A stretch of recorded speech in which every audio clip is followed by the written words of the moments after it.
Hey everyone, Scott JUA from Crucible Custom Props, Nerfworks Lab and all the forums here. So today we have a Luke Skywalker DL44 blaster.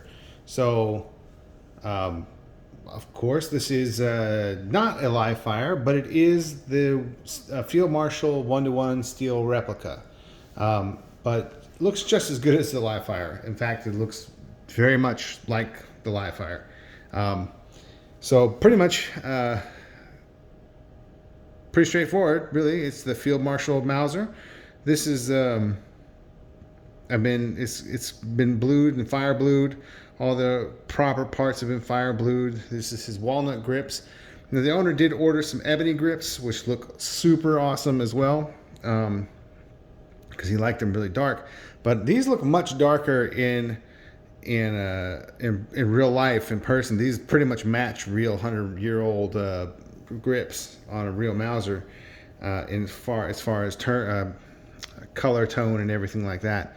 So they look correct. But if you want them really black, those ebony grips that Chris did, those look awesome.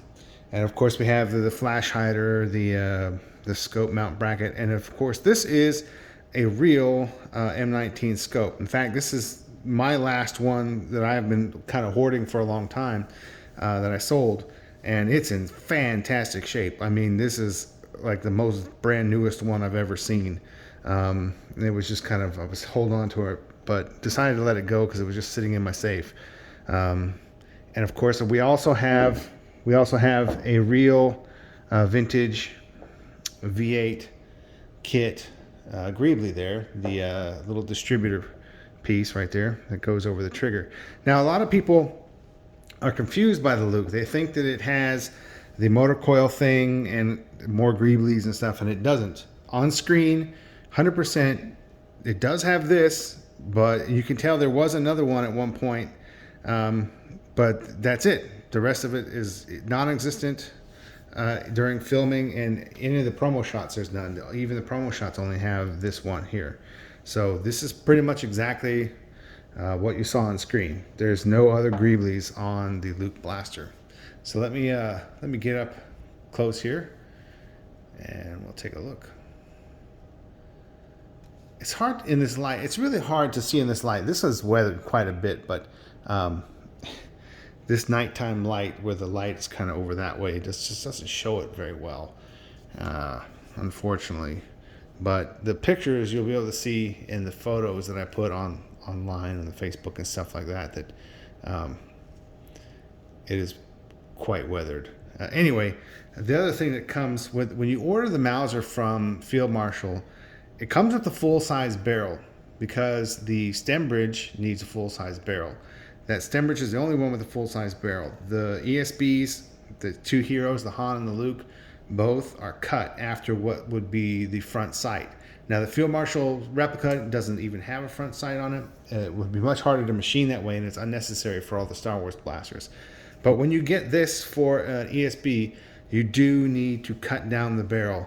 Now I re-mill in the a faux tip there, so you have what looks like a muzzle, a real muzzle, instead of just being flat. But let me see if we can look inside the scope, but it doesn't come that way. It's kind of difficult to do. I don't know if you can see the crosshairs in here.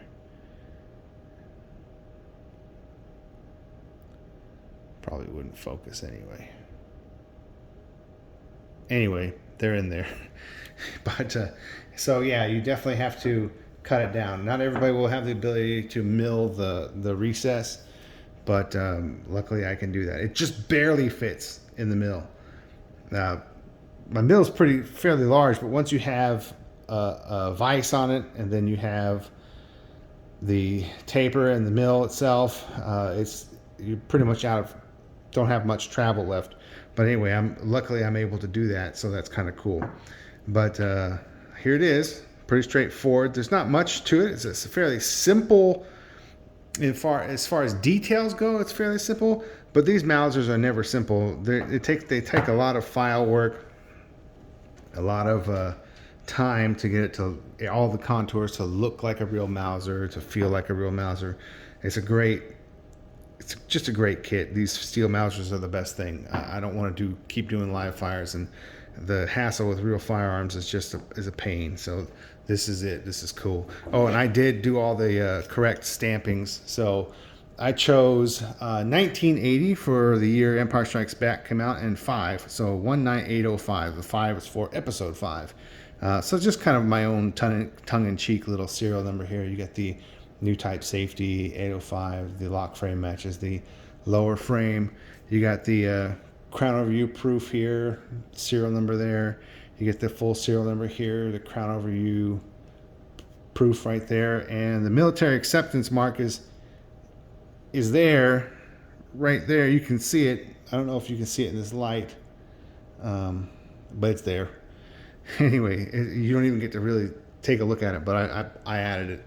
So anyway, it's got all the proof marks and everything it should have, and all the fire bluing and everything. So this is only going to look better with time and age as the steel starts to age on its own and you handle it and stuff like that.